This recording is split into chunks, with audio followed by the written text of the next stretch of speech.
Hey everyone, welcome back to the Bimmer barn. In today's episode, we're going to be working on my E39 M5 Wagon, and specifically, we're going to be installing full front suspension bushings from Powerflex. These are the polyurethane ones that are a huge upgrade compared to the factory rubber bushings. They're going to last a lot longer, give us improved road feel, and some better handling characteristics as well. So I hope you guys enjoy watching today's video, and let's get straight to work. So here in front of me, we have everything that we're going to be installing today, and all this stuff comes from Powerflex. I really appreciate them sending this out and helping sponsor this video because we love Powerflex bushings, and these things perform great aftermarket mod. They have a ton of BMW bushings, so I'd really recommend that you check out their site, and hey, let them know that you saw the video if you're buying something from them. So from left to right, we have the tension control arm bushings. This is the black series. I think they only come in the black series for that particular application. This is the sway bar bushing right here, went with the purple softer version, and this is the front control arm bushing, also in the purple durometer. You see these have a spacer. I'm going to show you guys later the correct orientation and method to installing these. Make sure that you don't get these things installed incorrectly, because obviously you want to get the best performance out of them possible, and you will, because they're going to be much better than a rubber bushing. Now we also have a bearing bushing press kit. I got this off of Amazon. I'll put it in the description below, along with a link to all of these products. So if you're getting these things from Powerflex, go ahead and mention the Bimmer barn and let them know that we sent you.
Sweet, we got our first bushing out, and we're going to show you how to install the new one. But I just want to show you, this is the tool that we're using. You know, it goes on both ends of the control arm, and then this stud here in the middle with a couple of nuts on either end compresses, and then basically he tries to pop this out of the control arm. So the problem is that this bushing is a little bit wide for this tool. You know, you can't fully sleeve the bushing in here. So at the very end, I grabbed my air hammer, and that allowed us to punch it out of the control arm. And now we're going to be able to install our new bushings. So like I was saying earlier, this has an orientation, and there are actually two different pieces in this kit. So these bushings here have a total of 4 pieces. 2 of them are short and 2 of them are long. I have it aligned here. You can see this is the short side, this is the long side, and when you install it, you're going to install this spacer on the short side in a specific orientation. Just like the instructions will show you, you want to make sure that the spacer is going to be on the side of the bushing that touches the tube part of the chassis frame. So of the subframe, there's an end on it that has the tube and the other end which is flat, and we're going to make sure that this is on the tube part of the subframe. So I'll show you guys once we get it in there. But what's really nice, like I've always said about these bushings, is that they're super easy to install. Since they're in two pieces, you can literally slide them both into the control arm and then get the dowel through. Someone mentioned in the comments, which is really cool, that these are actually webbed in the middle here so that you can put the silicone grease in there and it'll lubricate it and stay in there and avoid any squeaks.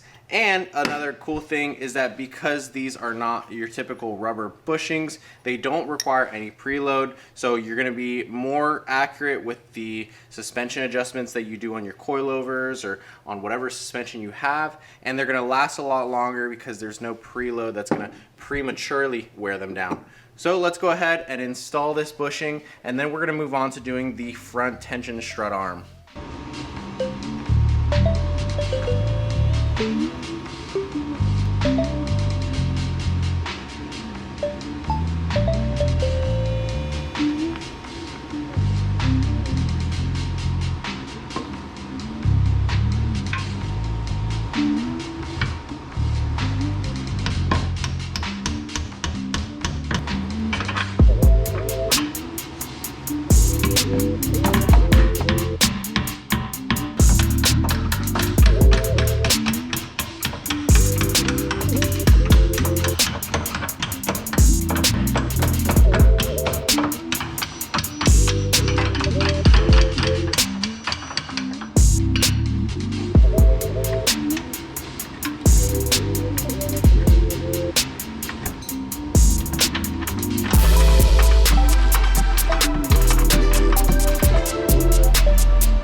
So now we've got the front tension strut bushings out. You can see these are kind of a more sturdier bushing compared to like the lower control arm bushing, and that's why Powerflex offers these with a black urethane and also this reinforced steel here through the center. So that really makes this a stiffer bushing. Combined with the dowel here, it's going to provide much less deflection than this one, and it's going to last us much longer too. So we're going to go ahead and install this now, and let's get it on the car.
like you saw, we've got both the lower control arm and the tension strut arm installed with those upgraded Powerflex bushings. I know things are pretty messy down here, so I'm actually going to take the opportunity to try to clean some stuff up.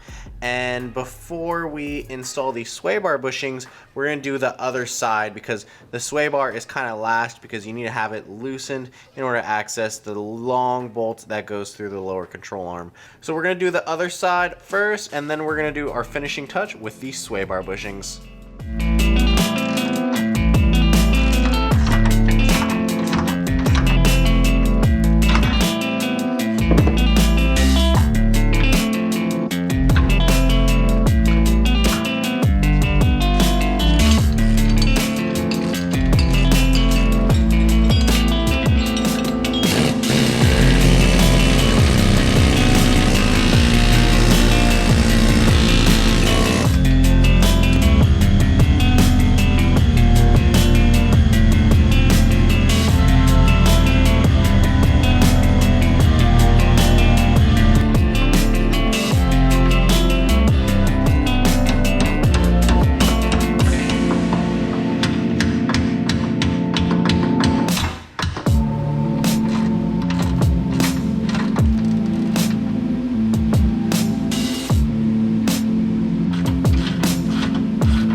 So here we are at the end. We're going to install the last piece of the puzzle, the sway bar bushings.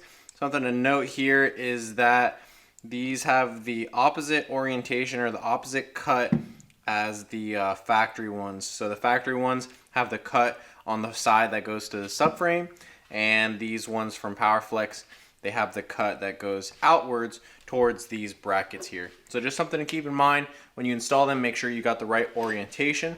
So let's go ahead and throw these on the car.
So before we go on our maiden voyage with our new Powerflex control arm bushings, tension strut bushings, and sway bar bushings, we're just doing a quick alignment check with these toe plates that I got off of Amazon. Of course, really cheap and a great way to check your toe quickly. So you got two measuring tapes right here, and there's a plate on the other side, and they clip into the little slits. Of course, Goose wants to help us right now, but they clip into the little slits here, and they give you a reading, a distance from the front of the wheel to the front of the wheel over there, and from the rear of the wheel to the rear over there.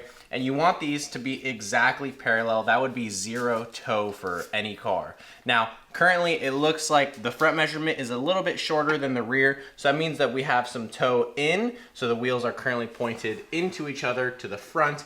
Now, a lot of places that do alignments will do that a little bit on purpose to help the car self-steer forward, because any amount of outward toe is going to pull the car to either side. So we're gonna dial this toe in a little bit here and just try to get the wheels a little bit more parallel so it can drive a little bit straighter.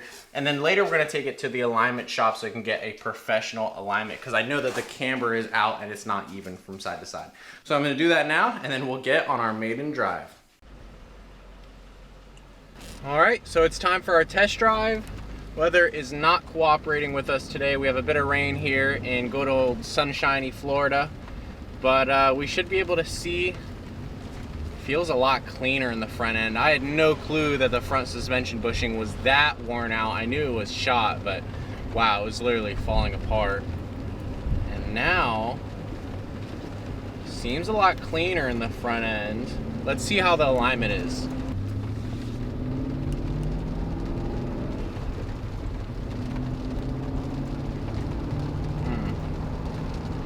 Not too bad for an alignment that you did yourself at home. Look at that, no hands on the wheel. We're going straight.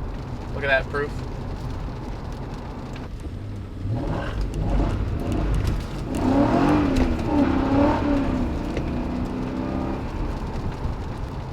It's a little wet outside.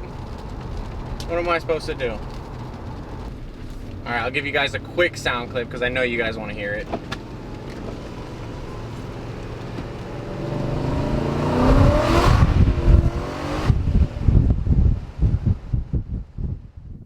So everyone, that's going to conclude our video for today. As you saw, it was super easy for us to install these bushings from Powerflex, especially since we didn't have to remove the control arms from underneath the car. We were able to keep them on the axles and just service the bushings from there using our bearing bushing press kit. Now, I'm going to put links to all 3 bushing kits from Powerflex in the description below so you guys can check them out for yourselves, and hopefully you'll be inspired to change these out on your E39 at home.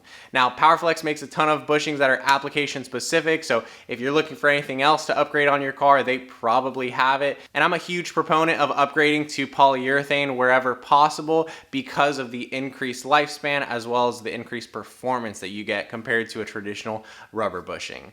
So if you enjoyed this video, please leave a like down below. Go ahead and comment what you think of polyurethane bushings or which ones you want to be installing on your car next. And subscribe to the channel if you're new and you haven't yet. As always, I hope everyone has an awesome day, and we'll see you in the next video.